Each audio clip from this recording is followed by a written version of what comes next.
Hello visuals and welcome to a we'll find out murderous edition. It might be a murderous edition of the Video Guy podcast because a few days has passed since the Joker's come out. And have you committed a murder? Not yet. Have you committed? Oh, not yet. So the Joker has affected you to do crime. Not as far as I'm aware. No. We're going to talk Joker heavy, in-depth talk discussion shit. It was amazing. Enough days. If you want a non-spoiler review, go check that out. But this will be heavy spoilers and shit. But yeah, first thing is I don't feel like committing a crime, Chris. I don't feel like I want to commit a crime, Dan. No, I feel like just watching the film again. I never feel like I want to commit a crime. I'm not that persona. You ain't a badass. I'm not. I clipped a kid with my car once, and I wouldn't go up the street for a fucking month. Chris is going out running over kids. What the fuck is that? You fucking sicko. He kept running between two parked Oh, cars. you didn't see him coming. Well, no, because he ran between two parked cars. I ran over the road and I fucking seen him last minute and fucking clipped him. He was alright, he was fine. He limped away, his shoe got lost. His shoe got lost somewhere. It's always weird when somebody falls over but their shoe comes off. You see it loads in videos. The shoe, it's like people don't tie their laces. Somewhere. What the fuck? But yeah, I wouldn't go up that street for fucking ages. Okay, well... I don't think I could commit a crime. Chris has PTSD from a street. No, I couldn't. Well, don't get me wrong. I used to steal sweets from, you know, Woolworths where it was pick a mix. Yeah. It wasn't really stealing. You just I'd eat a couple as you're going around. No, not really. I didn't even do that. But yes, the Joker is officially out. It's been out for ages for the press and shit, which is annoying.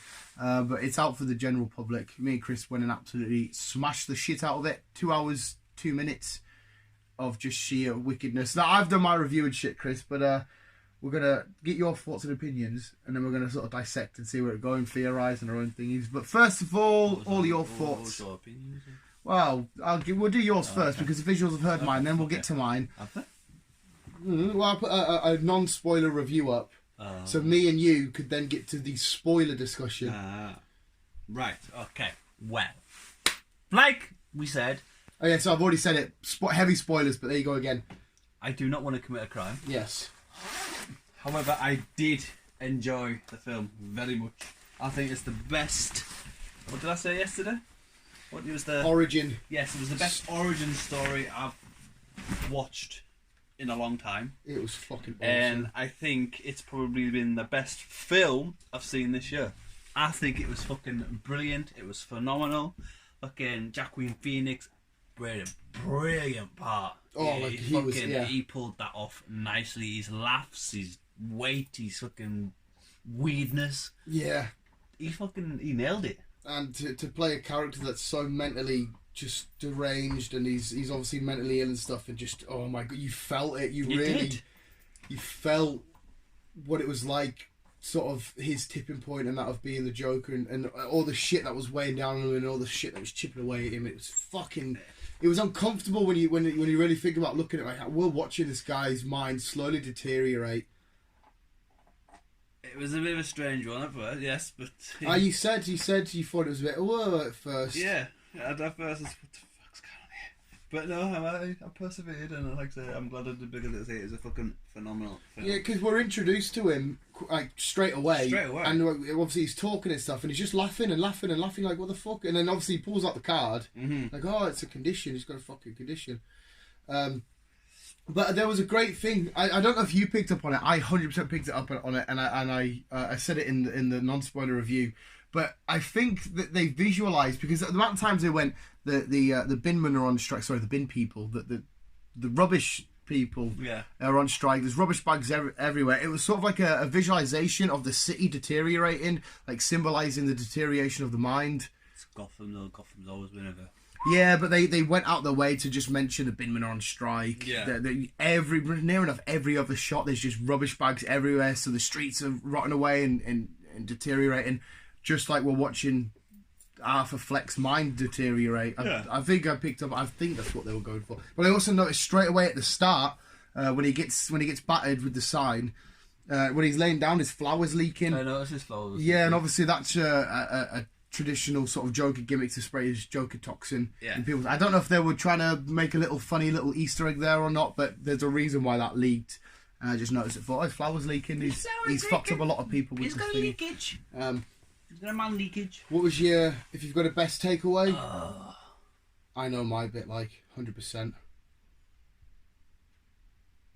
Just the way he pulled it, his laughs were creepy, but he fucking they were brilliant. They fucking were, like, especially when he's in the comedy club and he goes and he's looking around. He's like, "My laugh." It's like you could, because obviously the Joker only finds his shit funny, which his stuff to most people isn't funny, and it's just really minging.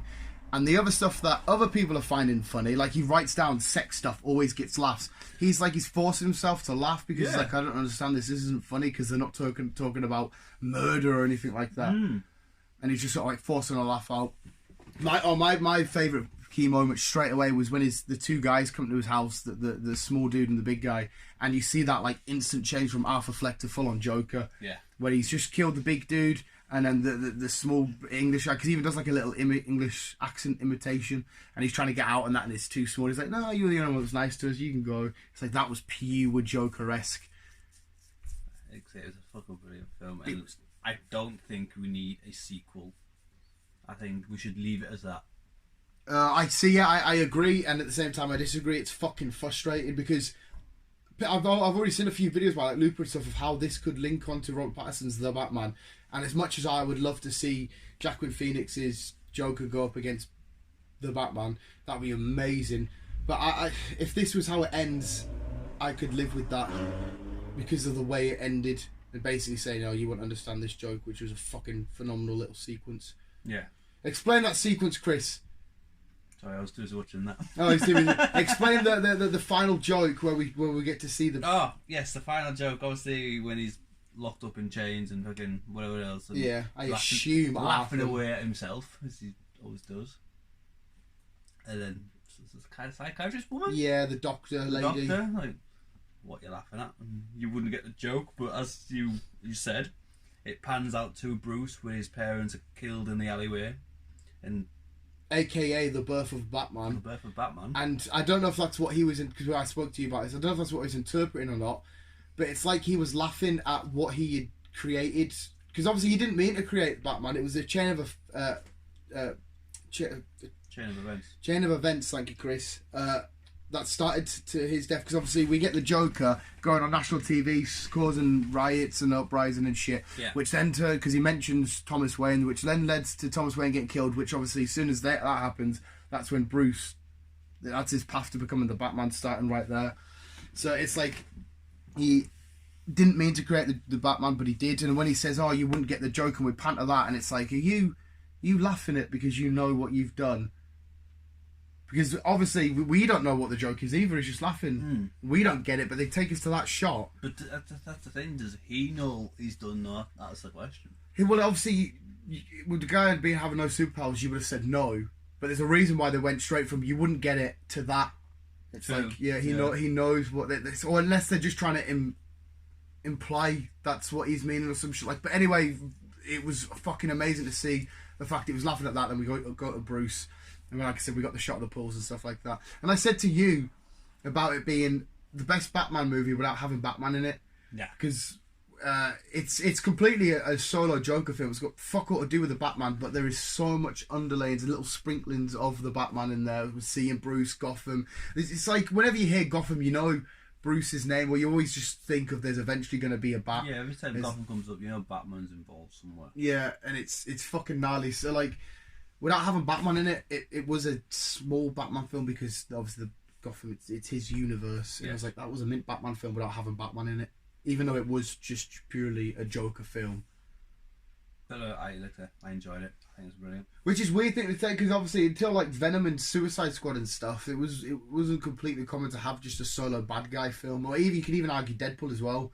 I think they're becoming a more regular thing now, where we are getting to see the stories of the villains as well as the heroes, just to obviously take both sides of the story and how they've ended up, which is what I've wanted for ages, to see stories of other side of people and not just implement them into a film and then like, well, people like me, for example, who don't know the full origin story of why is a villain and whatnot. Hey, I'm the same as you though. I've had, if we talk about the Joker, I've had certain things like there's been a couple of occasions where they've tried to give an origin story, but on a whole, nobody, even people that write DC, don't know the true origin of the Joker, and we actually got it in this film. And for ages, I was like, I don't know if we need this because we've got Heath Ledger's. Because I love the idea of there's Gotham, like I said to you, perfect example is there's a hand grenade, massive chaos, now go. Yeah. But in this, it's like a slow burn. And you watch the chaos and you know the chaos is coming, but you watch all the build up to it and you're like, actually fucking... Now we've got a bit of context behind the chaos. I really fucking enjoyed that. I'm glad they did it. I'm glad they made the film. Yeah. And going back to yesterday's conversation, I think it's probably the best Joker film we've seen. Better than probably... Heath Ledger. Yeah. And again, the question isn't who played the Joker the best. The question would be who played their respective version of the Joker. So which Joker do you prefer is the question. Joaquin Phoenix. Yeah. Oh, 100%. 100%. But again, I've got a video coming up all about that pre-recorded for Wednesday. And I side with Joaquin Phoenix. There's a spoiler alert. The other thing was the final scene with De Niro and that when De Niro finally gets killed off. And he's on set and he's laughing and he's sort of, you know, he comes on, everyone's a bit funny, he kisses that old lady and it's all going well. And then he gives the one more joke, boom, pops right to the head. And you're like, fucking hell, the way the music's building up, the tension's just getting there and going, you're like, how is this actually going to fucking end? And he gets out on the street, everyone's right, and they find him and it's like a god to them because they all take him out, they raise him, and he stands up and raise. And it's like we said it as well yesterday, this was exactly the same as a Batman origin story. Like I said to you, the two sides of the same coin, because we had the whole take away all the restrictions, then Arthur Fleck is fully becoming who he's supposed to be, just like Bruce. Take away all the restrictions, the suits, the money and all that shit, he becomes who he's always supposed to have been. And it was the exact same sort of metaphor I found in Sin for this. It was oh my god, it was absolutely fucking beautiful. And the line, like I said to you, Joker, he says no one ever thinks about the other guy or how the other guy thinks. Because we always see a Batman story through the eyes of Batman and Joker's a bad guy, we need to stop him. But in this, you sympathise with him, you feel sorry for him. You kind of. But I said it in my non-spoiler review. You kind of root for the Joker, and I don't know what that says to my psyche. If you literally, because we all know what the Joker's capable of and what he's done and all this crazy shit. Yeah. He's a fucking lunatic. But yet we're rooting for him. Not completely. I don't want him to kill people, but you feel him, and he learns more about his backstory. He was adopted. He was beaten. He was really abused. Yes, but like people who walk away from this and think, yeah, I want to commit murder. It's fucking. No. It's stupid. What else was absolutely mint? The like just before we get to the end, and you see him go in the elevator and that, hey, and he's going in there, and it's like that's it. That's the Thanos snap has happened, and apart from erasing half of the fucking thingy, it's just erased the old him, and he is now full Joker. He's going down the stairs. He's doing his giggling, his dancing, he's off his shit. Meds. His brain and up. Just seeing him hit into the fucking elevator and come out swinging with a fag in his gob, and it was like, wow. Fucking wow. Even the suit was just amazing. Watching him dye his hair and all that shit and just fully becoming what he was always supposed to be. Yes, the Joker. It was, oh my god. And the Joker is one of the most beloved characters ever made because he is so complicated and he's wrapped up in mystery and he's just very proper unique. He is. I don't think there's any other character out there, Spider-Man, but fucking Green Lantern, Flash, whoever you want to say, that has a villain quite like the Joker. No. He's basically the opposite of Batman. Yeah. Where neither of them have powers, but it's like yin and yang. Mm. Good side and the bad side. side. They are yeah. And I still think to this day the best way of looking at their actual relationship is the Lego Batman movie. It shows their dynamic absolutely spot on. Because Joker's like, oh no, you need me. Batman's like, no, I don't need you. And then Batman's like, oh, I don't actually need you. Oh my god, they get it so right. It's weird as fuck. But this ended because we're so used to comic book films ending with the good guys on top, and this ended exactly how the Joker thought he was. Not saving the world, but making it better. You know how Batman would save it? Yeah. Again, me and you already briefly spoke about this. Batman would save it, would be peace, would be order, everything would be restored. You know, the Batman's on top, everything's calm. But the Joker's version of everything winning and being calm and ready, is exactly what we got here with chaos and anarchy, and that's what he thinks everything should be, and not all these fucking higher ups, money people, fucking the man, all that kind of shit. No, I agree. He says it, doesn't he? He's like, oh, none of you, if I didn't put this makeup out, none of you would have walked past me on the street and even noticed. You would have stepped over us. You had no idea I was there. This is true. Yeah, 100%. Yeah, so there are some sort of political undertones, I imagine there, but I'm not very political anyway, so I don't. Definitely. They probably went right over my head. But this fear was fucking just gnarly. It was good. I won't say it was the best film I've seen all year because we did have Far From Home. And that's my boy. Well, yeah, That's you my will boy. say that. That's my boy. But no, I think it's the best film I've seen this year, and the best origin story I've seen. And it's, well, considering that as well, we've also seen Endgame this year. Mm-hmm.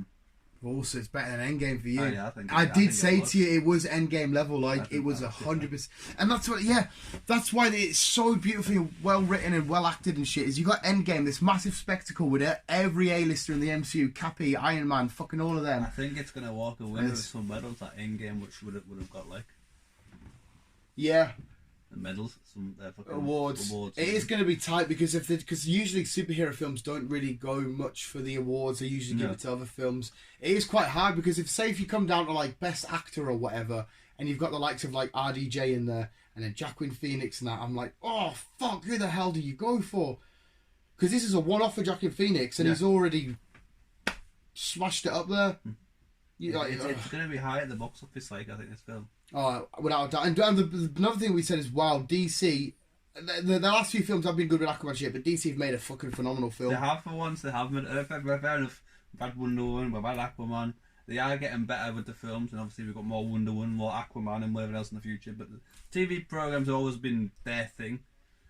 But the last couple of films they've been doing, it's just they've been getting higher and higher, better and better. 100% they have. But like they went from that was really awesome to this was fucking absolute game changing. Yeah, it was. He was fucking it still shows that if it's done right, we still don't always, because a lot of people say, oh, it's going to be shit now. We've had these big superhero team ups. We're going to have to go down with solo films with one or two characters, or even just one, can be performed and done and just still absolutely smash it. You don't have to rely on a massive team. Yeah. It was fucking awesome. Yeah, I give it a straight up 10 out of 10. 10 out of 10. And I know it's hard coming from me because I am biased to fuck with all the shit I love, but even if I didn't really love comic books, I think I would still watch this film and think there'll be a couple of things that I didn't notice, but I'd still go. If you love origin stories, go and watch it. You shall enjoy yourself. Because you will fucking enjoy it. Just chill out and watch the film. Cause it's a slow burn, but it's a good slow burn. It is slow, but you will enjoy it. Yeah, that's what I mean. I don't mean it's slow as in like, oh my god, will something happen? I mean like, it's a nice, you're in, what's the fucking lowest gear in a car? Gear 1? Cruise control? Whatever it is. You're in cruise control. Stick it in second gear and you just cruise all the way through it. Whereas there's like no ups and downs, fucking shocks or... But when we do get the turning point Joker with the two people dying in his room, there, I just boom, F5, 1, 2, 3. It does switch up. So when it does switch up, it really switches up everything. And it was crazy as well, because you got to remember, we got to think about how much of this was actually real. We don't know how much of it was in Alpha Fleck's head. The whole thing could have been in that jail cell or Arkham cell at the end. That all in his head. Because he fantasized his girlfriend. It was just a girl that lived down the hall from him. Yep. And we don't know if he fantasized. We don't even know if he just purely, because obviously we see him fantasize about being on the TV show with De Niro. We don't know if he fantasized either all the Joker stuff that could have all been in his head. None of it could have happened. See, I know some of it could have happened, but like the boring, he got sacked, he got battered, he thingied. But when he puts the makeup on, all of that could have been fake. You know, when he's getting chased through the fucking thingy, all that could have been over thingied. And you could just, because it ended so well, and it did end with the potential to do another film, or they could just end it with the. And I love, like I said, the same day the Joker was truly born was the same day the Batman was born. Yeah. And that's it. That's all you need to sell. Just leave it on its own in the corner. But yeah, 10 out of 10. It was fucking beautiful and amazing. I think is that it? Is there any more you need to get off? Because there is a lot to talk about this film. Because somebody else could watch the film and see it completely different to us. Well, if you have seen the film, let us know what your thoughts on it, and if it's completely different to what we're saying, let us know. We can have a discussion. Somebody did comment on my Instagram saying it was boring, like, and I was like, well, fair enough. I don't really know what to say to you because I've just filmed a big review and I'm doing another review. I'm not going to sit there. If somebody thought it was boring, yeah, whatever, it's completely up to you. But I was just so invested straight away because a lot of people can't really do films, and again, it's fair enough that I just talking. Yeah. But I get so heavily invested to the conversation, to the character development, where they're going, putting my head as much as I can into their psyche and mindset and being like, where the fuck are we going here? I personally don't need constantly action, explosion, shoot it, go, go, go, go, high tempo all the time. I do love that in films. I can sit and watch that. You can argue that's what Endgame is. Yeah. I absolutely adore that in films, but I can sit there and just watch a nice, lovely, long, slow burn. Relax and enjoy. Relax. Have a coffee. It's all about storytelling. Make sure it's hot. A hot coffee though. Yeah, I downed mine before the film started. Oh no, I think I did think pretty sure it was. But yeah, anyway, yeah, that's just a little thingy. It's all right, brother. If you can say, do you think he made it up? Do you think it's all in his head at the end? Say that? No. Even that running back and forth from the hallway, that was a bit weird. Yeah, well, obviously they show the blood on his footsteps. Yeah. So he's just killed that doctor. So I mean, is that kind of implement there is going to be a second one where he's escaped? That's what I mean. They could think and it could be a little bit in the future where Batman's a bit older. Well, this is the 80s, isn't it? Yeah. So like, if they want Robert Pattinson's Batman to meet up, how old would you say he is in that? I can't remember if they said her out. He must be what, mid-30s, early 40s maybe. Yeah. So he's going to be what? If the Batman set present day, he's going to be. It's what I mean. So it's going to be weird. Maybe he's a lot younger. Maybe he just looks older because he's very malnourished and he's thingy and he smokes a lot. Maybe he's only 20 odd. Well, no, because he gets called son a lot and kid. Yeah, true. So maybe he's just mid-20s. I don't know. But then again, the Joker's never really gone for his physical thing. It's always been a battle of the mind. He knows he won't beat Bruce in hand-to-hand combat strength, all that kind of shit. It's all about the battle of the mind. Yeah. Whereas the Batman's got his hand around his throat and Joker's like, well, you haven't beat us because I've got bombs everywhere. Like, all around the city. You've got 5 minutes to go get them all. That's how he fights. So, yeah. I personally think it wasn't in his head. I think it was all true. Apart from obviously the stuff that we know was delusions. I truly believe he put the makeup on and he went out there and he caused the chaos. Yeah. Yeah. He probably did. That's just because I want that to be true. That's the only reason why I'm going for that. But you've got to break down the psychosis of somebody's mind, which I am it's not what I mean, thinking to do. What we've seen, he was just standing on top of the car, chanting, like... Yeah, he's so happy and he's doing his little dance. Laughing away in the cell. So... I did love that shot where he's in the cop car and he's laughing at everybody. Film Theory, Matt Pat has just put up a video of the ending fully explained and he goes into beautiful details, which I purposely haven't watched yet because I wanted to get our discussions out and then I wanted to watch his video, so I'll watch that at some point today. So it kind of would explain maybe some of it's in his head and like, for all we know, it could have been a loon all along and yeah. Just next time you go to watch, I don't know, any sort of, even if you play the Arkham games again or you watch the Dark Knight trilogy, just this time, even though it's not the same Joker, just add this backstory to any Joker you interact with. It's what I mean. It's like what I said last night. It's gonna, when you watch a Batman film now, you're gonna like. Because obviously every Joker's got their own different origin. Like Heath Ledger's will have been completely different to this, but just fuck it, go for fan theory. Just have a bit of fun. Just put this backstory into Heath Ledger. Yeah. Then watch. Yeah. Because it's different. It will be different. Because obviously you know both sides of both stories now, and not just one side. And as people always say, you need to get both sides of the story before you fucking specify what side of the fence you're going to be on. We got to remember the Joker's wrong in killing people and shit like that. But now you've got to really think he's not right in the head. He thinks his way to restore order and balance in thingy and have a bit of fun is by doing the stuff he does to get to his end goal. Which again goes back to why Thanos did what Thanos did. Yeah, it's hard in Endgame, but it's just Thanos is just wrong because it shouldn't be up to him to decide. No, but there again, it shouldn't be up to the Joker to decide. At the same time, though, with Thanos, right? who is gonna, like, if everybody sat in a big room, they're like, well, I don't want to kill half of everything. No, I don't want to do it. It's gonna take somebody with a big set of balls to say, fuck it, I'll take that. I'll just do it. I'll live with it. Because what did it cost? Everything. It's fucking. Oh. The bad guys. We'll sympathise with the bad guys. Maybe this film has affected us. That's what I mean. Fucking hell. It makes you wonder. You are getting both sides of the story now, so it makes you wonder. Well, you kind of feel sorry for them now. I'm Team Mysterio. I'm glad Spider-Man's... I'm not really... I can't... Oh, that, you kind of feel sorry for them now because you know why they did. Yeah, even, in fact, I'm just saying that. I was just joking there because obviously I love to play. Going back to Mysterio, he was misundertreated. He was overlooked by Tony Stark. He was shoved aside. His tech got... took the piss out of. We're so used to just... It makes you wonder when watching a film where you got a good side and a bad side, you kind of wonder, well, he's doing it for a reason. Yeah. Now I sympathise with this reason, you think, Phil. Now I sympathise with this reason. Does that good person have the right to really stop him even though he's being bad? It's kind of like... Yeah, it's like they're trying to do the right thing, but they're going about it the wrong way. Yeah. It's like Magneto's a perfect example. Because his race, the mutant race, has been pushed aside, took the piss out of. They're freaks, they're not natural. And it's like, well, no, fuck yous, we're the next part of evolution, we're the ones with the powers. I'm doing everything to keep my people safe, you can all fuck off. And it's like, I can't really argue with that. Exactly. Like, Charles Xavier wants peace between everybody, it's just, that's really hard to come by. Magneto's like, well, no, if they're going to attack us, we're going to attack them, fuck them. Yeah. It's, oh, right, we need to stop saying because we're going to be villains, we're going to be fucking villains. I can understand, well, no, I can't, but why people say, no, after this film you're going to start committing murders and all this, it's like, no, that's bollocks. Yeah, that is bollocks. You have to approach it, thingy, though.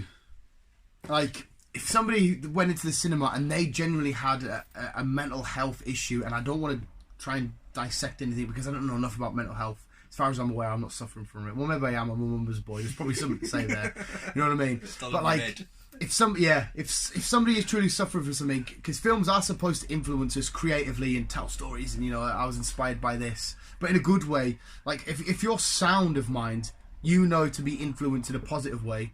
If you're sound of mind and you still choose to go out, like, you're sound of mind, you still choose to go out and commit some sort of crime, then you are a fucking idiot. You are. But I could see if somebody was a little bit, I don't know what mental illness would be affected by it, but if somebody was a bit on the spectrum of something, they could see this and be like, "Urgh." But that's when you get, again, I am no one to sit and talk about mental health. Definitely not. But yeah, a sound-minded person will not choose to commit any crimes. No. 100% is ridiculous. You kind of feel sorry for them though, and you kind of... Yeah, we need to stop saying we feel sorry for the joke because we're fucking hell, man. Fuck and this. You do kind of empathise with them, but never mind. Yes, let's just leave it there. Yeah, right. Visuals. Go watch the film if you haven't already. And Please do. What is it? Tuesday. There would have been news up that Chris has got an FFF out. There'll be fucking an unboxing up. Oh yeah, I've got this shit. I've got my Hidden Fates to unbox. Yeah, there we go. Visuals. Joker laugh. Fucking now, it's a witch. It's a witch. I couldn't do it like he proper. Nah, I was more like Nelson there. Visual, thanks so much for watching. Keep it here. Keep on. Keep it out. Love you, bye.